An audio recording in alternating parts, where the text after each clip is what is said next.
हे बघा, झाला आपला हा साखर आंबा मस्तपैकी तयार. अगदी छान मस्त झाला आहे. हे बघा, हा पूर्ण चांगला गार होऊ द्यायचा आणि मग मी तो बरणीत भरून ठेवते. हे बघा, पूर्ण गार झाल्यानंतर असा छान ह्या स्वच्छ बरणीमध्ये भरून ठेवला. 6 महिनेसुद्धा हा साखर आंबा आपल्या फ्रीजमध्ये राहू शकतो. हॅलो फ्रेंड्स, कसे आहात? स्वागत आहे तुमचं आपल्या मराठी यूट्यूब चॅनलमध्ये. आंबे आणले होते बघा, पण ते आंबे आंबट निघाले. तर 2 आंबे उरले होते त्यातले. तर मी म्हटलं याचं काहीतरी करून ठेवू. तर ह्या आंब्याचा मी साखर आंबा करणार आहे. त्याआधी बघा, हे आंबे चिरून ह्याचा पूर्ण गर काढून घेते मी, कारण ते आंबे तसे काही खाल्ले जाणार नाहीत. एक कापून बघितला, खाल्ला, पण तो आंबट होता. म्हणून म्हटलं चला ह्या आंब्याचा आपण काहीतरी उपयोग करू. तर ह्याचा गर काढून घेते मी पूर्ण. साखर आंबा करते, तो तरी खाल्ला जाईल मस्तपैकी. हे बघा, सगळ्या आंब्याचा गर काढून घेते. असा सहज चमच्याने पटकन निघतो. तोतापुरी आंबे आहेत ना हे. बघा, असा सगळा गर काढून घेते. बऱ्याचदा असं होतं की आपण आंबे चांगले बघून आणतो, पण ते आंबट निघतात. तसंच झालं माझं पण.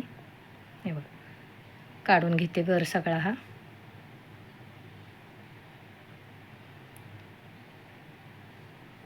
काढून घेते सगळा गर काढून घेतला. आता ही सालं बाजूला ठेवते आणि मिक्सरच्या भांड्यात काढून घेते. हा आंब्याचा गर आहे तो सगळा छान फिरवून घेते मस्त.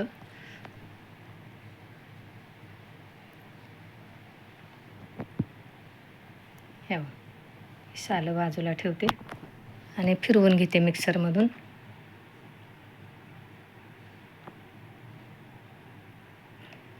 आपल्याला मिक्सरमधून नसला फिरवायचा, असाच ठेवला तरी चालतो, पण मिक्सरमधून फिरवून घेतला तर चांगला एकजीव होतो. हे बघा, असा चांगला करून घेतला मिक्सरमधून बारीक गर. कढई ठेवली, त्यात चमचाभर तूप घालते, कारण असंच आपण टाकलं तर ते चिकटायची भीती असते. आपण कोणती वस्तू टाकताना थोडंसं तेल तूप टाकतो ना, तसं हे टाकलं. हे बघा, मस्त असं एकसारखं हलवून घ्यायचं चांगलं. रंग तर बघा पिवळा छान रंग आला आहे, पण आपण ह्यात थोडासा नंतर रंग घालू. मिक्सरचं भांडं चांगलं पुसून घेते. हलवायचं मात्र एकसारखं. हा बघा, हा मी लाल रंग घालणार आहे, टॉमॅटो कलर थोडासा ह्याच्यात. पिवळा घातला तरी चालेल, पण मी थोडा लाल घालते. त्याने काय होतं, थोडासा रंग चांगला दिसतो. आणि हे एक मीडियम आकाराची वाटी आहे, साखर घातली. थोडीशी ठेवली, जास्त होईल.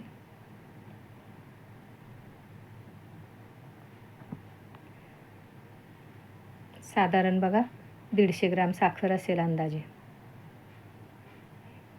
थोडीशी वेलचीचे दाणे टाकले. कुटून नाही टाकली वेलची, असे अख्खे दाणे टाकलेत. ते असे दाताखाली येतात ना, चांगलं वाटतं. हे बघा, जसं आपण शिजवून घेऊ तसं त्याचं दाटसरपणा येतो चांगला त्याला. असं बघायचं चमच्याने, म्हणजे तार अशी एक तारी येते की असं काय, तसं आपण कसा पाक करताना तार बघतो एक तारे वगैरे, तसं याला चांगला चिकटपणा येऊ द्यायचा. तर जवळजवळ हे शिजत आले मस्त. आणि हा साखर आंबा ना 6 महिनेसुद्धा राहू शकतो चांगला. हे बघा, पूर्ण झाला मस्त. आता हा गार होऊ देते चांगला. पूर्ण गार झाला बघा. आता मी हा बरणीत भरून ठेवते. हे वेलचीचे दाणे दिसत आहेत वर काळे. आता हे बघा, ह्या बरणीमध्ये मी भरून ठेवते. अगदी जेवताना ज्यांना गोड खायची सवय त्यांच्यासाठी अगदी मस्त हा एक उपाय आहे. आपल्याला आंब्याच्या सीझनमध्येच आंबे असतात, त्यानंतर मग समजा आपण असा साखर आंबा करून ठेवलेला असला ना, तो सहज आपण खाऊ शकतो आणि चव पण खूप छान लागते.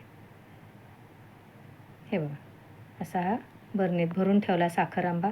तुम्ही पण एखाद वेळेस आंबे वगैरे आंबट निघाले किंवा आपल्याला खास करून साखर आंबा करायचा असला तर अशा प्रकारे अगदी सहज साध्या पद्धतीने करू शकता. हे बघा, कसा वाटला कमेंट करून सांगा. पुसून घेते ही कढई. हे बघा, साखर आंबा आवडला तर नक्कीच लाईक करा, शेअर करा, सबस्क्राईब करा. शिवाय बेल आयकॉनचं बटन दाबा, म्हणजे माझ्या रोजच्या रोज रेसिपी तुम्हाला बघता येतील. बघा, मी तुम्हाला बाहेरचा विकत आणलेला पण दाखवते. साखर आंबा आहे माझ्याकडे, तो दाखवते, थांबा. हे बघा, असा झाला हा आपला घरातला तयार आणि बाहेरचा दाखवते तुम्हाला, विकत आणलेला आहे. हे बघा, हा आंबा मुरांबा आहे. हे बघा, उघडून दाखवते. हे बघा, असाच आपण घरी पण करू शकतो.